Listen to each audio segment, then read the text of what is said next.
ஓ மகா கணபதியை போற்றி வெற்றிவேல் முருகனுக்கு அரோகரா. சென்ற பதிவில் நம்ம எல்லோரும் கந்த சஷ்டி கவசனுடைய ஆரம்ப பகுதியான காப்பு பகுதியை பார்த்தோம். அதனுடைய முன்னுரை சுருக்கத்தையும் பார்த்தோம். அதன் தொடர்ச்சியாக இந்த பகுதியிலே முதல் 32 வரிகள், அந்த முதல் 32 வரிகளில் தேவராய சுவாமிகள் என்ன சொல்கிறாருன்னா, முருகனை வர்ணித்து அவருடைய மந்திரங்களை கொண்டு துதித்து, முருகா வேகமாக வாங்க வேகமாக வாங்க வந்து எங்களை காப்பாற்றுங்க அப்படிங்கிறார். இதுதான் அந்த சுருக்கம். அதோட விஷயத்தை நம்ம பார்க்கலாம். சஷ்டியை நோக்க சரவண பவனார் சிஸ்டருக்கு உதவும் செங்கதிர் வேலோன். சரவண பொய்களை உதித்தவர் என்பதனால் அவர் சரவண பவனார். அவருக்கு முக்கியமான தினம் சஷ்டி.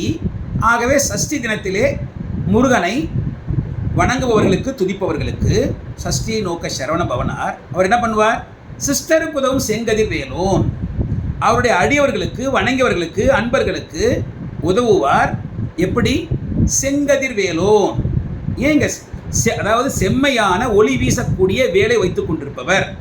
ஏன் அந்த செங்கதிர் வேலை இங்கே குறிப்பிடப்பட்டிருக்கு அப்படின்னு கொஞ்சம் நம்ம பார்த்தோம்னா, சூரனையும் அசுரர் கூட்டத்தையும் முருகன் போரிட்டு வென்ற பொழுது நிறைய ரத்தம் வந்தது இல்லையா? அந்த ரத்தம் முழுமையாக வேல் மேலே இருக்குது. ஆகவே அந்த வேல் சிவப்பாக காட்சி அளிக்கின்றது. வேல் ஒளி வீசுது, செந்நிறமாக ஒளி வீசுது. அதை நினைவுபடுத்தி, முருகா எப்படி நீங்கள் சூரர்களை வென்றீங்களோ எங்களுடைய துன்பத்தையும் நீங்கள் வெல்ல வேண்டும், எங்களை காக்க வேண்டும், அப்படி சொல்கிற வகையிலே இது குறிப்பிடப்பட்டிருக்கு அப்படின்னு நம்ம புரிஞ்சுக்கணும். செங்கதிர் வேலோன் பாதம் 2 பன்மணி சதங்கை கீதம் பாட கிண்கிணி ஆட. அவருடைய 2 பாதங்களிலும் சதங்கை இருக்கு. அது பன்மணியால் ஆனது, பலவிதமான மணிகளால் ஆனது. கிண்கிணி அங்கே தொங்குது. அது போகும் பொழுது ஓசை எழுப்புது. அந்த ஓசை எப்படி இருக்கு? கீதம் பாட, ஒரு அழகான பாட்டை இசை அமைத்து அழகாக பாடும் பொழுது எப்படி நமக்கு காதுக்கு மென்மையாக இருக்குமோ அதுபோல இருக்கான். கீதம் பாட கிண்கிணி ஆட. அவர் மைய நடனம் செய்யும் மயில் வாகனனார். மயிலை வாகனமாக கொண்டவர் முருகன். அந்த மயில் எப்படியாப்பட்ட மயில்? மெதுவாக அழகாக நடனம் ஆடுது. அது நடனம் ஆடும் பொழுது நம் எல்லோரையும் ஈர்க்குது, கவருது. அவ்வளவு கவர்ச்சி பொருந்திய அழகான மயிலை வாகனமாக கொண்டவர் முருகக்கடவுள். அவர் கையில் வேளாலை, அந்த மயில் மேலே கையில் வேலை வைத்து கொண்டு எங்களை காக்க வேண்டும், கையில் வேளாளையனை காக்க வென்று வந்து எப்படி கூப்பிட்றாரு, எப்படி வர வைக்கிறாங்க? வரவர வேலாயுதனார் வருக. வேலாயுதனார், வேலை ஆயுதமாக கொண்டவர். ஆகவே வேலாயுதனார் வாங்க வாங்க. மயிலை வாகனமாக கொண்டவர் மயில் வாகனனார் வாங்க வாங்க. வருக வருக மயிலோன் வருக. இந்திரன் முதலா என் திசை போற்ற. 8 திசைகள் இருக்கு. ஆரம்பம் இந்திர திசை. இந்த 8 திசைகளுக்கும் 8 காவலர்கள் இருக்காங்க. அவங்க எல்லாருமே தேவர்கள். அவர்கள் எல்லாரும் முருகனை போற்ற மந்திர வடிவேல் கொண்டு வாங்க வாங்க. வடிவேல்னா வடித்தெடுத்த கூர்மையான வேல். மந்திர வேல் கொண்டு வரணும். ஏன்? சூரர், நமக்கு சூரபத்மன் ஆணவத்தின் வடிவம், மாயை கண்மம் ஆணவம், ஆணவத்தின் வடிவம் சூரன். அந்த சூரனை வெல்ல வேண்டும்னா அருள் என்கின்ற மந்திரம் வேணும். ஆகவே மந்திர வடிவேல், அருளாகிய மந்திரம் பொருந்திய வேலை கொண்டு சூரனை வென்றதனால் அந்த மந்திர வடிவேல் கொண்டு சூரனை வென்று தேவர்கள் அத்தனை பேரும் சிறையிலிருந்து மீட்டதனால் இங்கு மந்திர வடிவேல் குறிப்பிடப்பட்டிருக்கு. ஆகவே இந்திரன் முதலா என் திசை போற்ற மந்திர வடிவேல் வருக வருக. வாசவன் மருகா வருக வருக. எல்லாருக்கும் தெரியும்.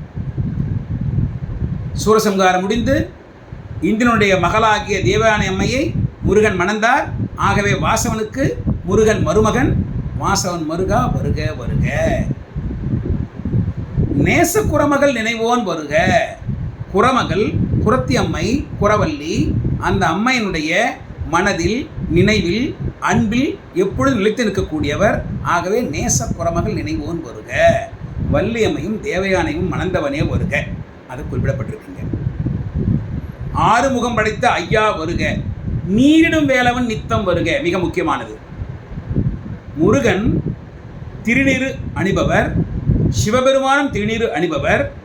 நீங்கள் தினம் தினம் வரணும்னு சொல்கிறாங்க. ஒற்றுமை. இதில் நம்ம என்ன கவனிச்சிக்கணும்னா, சிவபெருமானே முருகன், முருகனே சிவபெருமான், 2 பேருமே விபூதி தான் அணிவாங்க. அதான் நீரிடும் வேலவன் நித்தம் வருக. சிரகிரி வேலவன் சீக்கிரம் வருக. சிரகிரி, சிரம் சிரசு, கிரி மலை, சிரசுக்கு இன்னொரு பெயர் சென்னி. சென்னிமலை முருகா வருக. இதை இன்னொரு விதமாகவும் பார்க்கலாம். மனிதர்களுடைய உயரத்தில் இருப்பது சிரம், மலைகளின் உச்சியில் இருப்பவர் முருகன். கிரின மலை, எங்கெல்லாம் மலை உச்சி இருக்கோ அங்கெல்லாம் முருகன் இருப்பார். மலைவாழ் அண்ணல் தானே, குன்றுதோறாரும் கும்பிட கடவுள் தானே. ஆகவே சிரகிரி வேலவன் சீக்கிரம் வருக. சரவண பவனார் சடுதியில் வருக. சரவண கோயில் உதித்தவனே சடுதியில் வாங்க, சட்டுன்னு வந்துடுங்க, சீக்கிரமாக வாங்க. அதுக்கப்புறமா தான் கொஞ்சம் கவனிக்கணும். அடுத்த 5 வரிகள் ரகன பவச ரரரர ரரர, ரிகன பவச ரிரிரிரி ரிரிரி, வினபவ சரக வீரா நமோ நம, நிபவ சரகன நிரநிர நிரன, வசர ஹனபவ வருக வருக. இந்த 5 வரிகளிலும் முதல்ல வருது பாருங்க, ரகன பவச, ரிகன பவச, வினபவ சரக, நிபவ சரகன, வசர ஹனபவ. சரவண பவ என்ற 6 எழுத்து மந்திரம், சடாட்சர மந்திரத்தில் இருக்கிற எழுத்துக்களை சிறிது மாற்றி போட்டு இந்த மந்திரங்கள் அமைக்கப்பட்டிருக்கு. இது அத்தனையும் மந்திரம். ஆகவே நாம் எல்லோரும் இந்த சஷ்டி கவசத்தை படிக்கும் பொழுது இந்த வரிகளை கொஞ்சம் கூட தவறில்லாமல் படிக்க வேண்டும். இதை நம்ம குறித்து கொள்ள வேண்டும். அந்த மந்திரத்தை சொல்லி அசுரர் குடிகெடுத்த ஐயா வருக.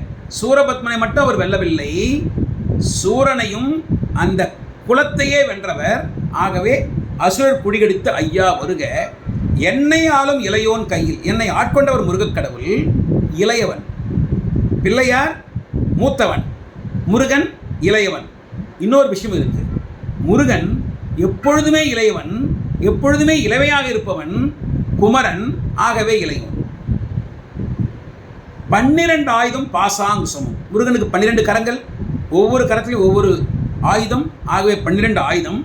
அந்த 12 ஆயுதத்தை சொன்னவர் முக்கியமாக பாசாங்குசம் சொல்லியிருக்கார். பாசம் அங்குசம், நமது வினைகளை, பாச வினைகளை அறுத்து வழிகாட்டுவது இந்த பாசாங்குசம் மிக முக்கியமானது. ஆகவே இது குறிப்பிடப்பட்டிருக்குதுங்க. 12 ஆயுதமும் பாசாங்குசமும். பரந்த விழிகள் 12 இல்லைங்க, 6 முகங்களுக்கு 12 கண்கள். அது பரந்து இருக்கு, நம்மை காப்பதற்காக விசாலமாக இருக்கின்றது. அதுக்கடுத்து வர வரிகள் மிக மிக முக்கியமானது. அத்தனையும் மந்திரங்கள். ஐயும் கிளியும் அடையுடன் சவ்வும், உய்யொலி சவ்வும் உயிரையும் கிளியும், கிளியும் சவ்வும் கிளரொலி எய்யும், நிலைபெற்றென்முன் நித்தமும் ஒளிரும், ஷண்முகன் ரீயும் ரீ, ஷண்முகன் ரீயும் தனியொலி யொவ்வும், குண்டலியாம் சிவ குகந்தினம் வருக. இங்க வருகின்ற ஐயும் கிளியும் சவ்வும் எய்யும் ஐயும் ஒவ்வும் ரீயும், இது அத்தனையுமே மந்திர வார்த்தைகள், மந்திரங்கள். ஆகவே இதையும் நம்ம தவறாம சிறிதும் பிசகாம அழகா சொல்லணும். இது அத்தனையும் மந்திரம். இந்த மாதிரி மந்திரத்தை சொல்லி முருகனை முதல்ல வர்ணித்தார். வர்ணித்ததுக்கு அப்புறமா அவருடைய மந்திரங்களை நமக்காக இதில் போட்டு வச்சிருக்கார். இந்த மந்திரங்களை சொல்லி குண்டலியாம் சிவகோந்தன் வருக. மூலாதாரத்தில் இருப்பவர் சிவன், முருகன். நமது மன குகையில் இருப்பவர் அந்த சிவனும் முருகனும் ஒன்று என்பதனாலே சிவகுகன். சிவகுகன் வருக. மூலாதாரத்தில் இருக்கும் எந்த சிவகுகனே வருக, வந்து எங்களை காத்து ரட்சிக்க வேண்டும் அப்படின்னு கேட்டிருக்கார். இந்த 32 வரிகளில் இதன் தொடர்ச்சியாக அடுத்த பகுதியில் முருகனை மேன்மேலும் அவர் எப்படி வர்ணிக்கப் போகிறார் அதை நம்ம பார்த்து தெரிஞ்சுக்கலாம். அங்கங்கே இந்த மாதிரி முக்கியமான இடங்களில் நம்ம விளக்கத்தை தெரிஞ்சுக்கணும். அப்படி தெரிஞ்சுக்கிட்டு பொருளுந்து படிக்கும் பொழுது நாம் அதை ரசிக்கலாம். முருகனுடைய அருளை எளிதாக பெறலாம். வெற்றிவேல் முருகனுக்கு அரோகரா, ஞானவேல் முருகனுக்கு அரோகரா, கந்தவேல் முருகனுக்கு அரோகரா. தவறாமல் உங்கள் கருத்துக்களை அந்த கமெண்ட்ஸ் பதிவு பண்ணுங்கள். ஓம் சரவண பவ.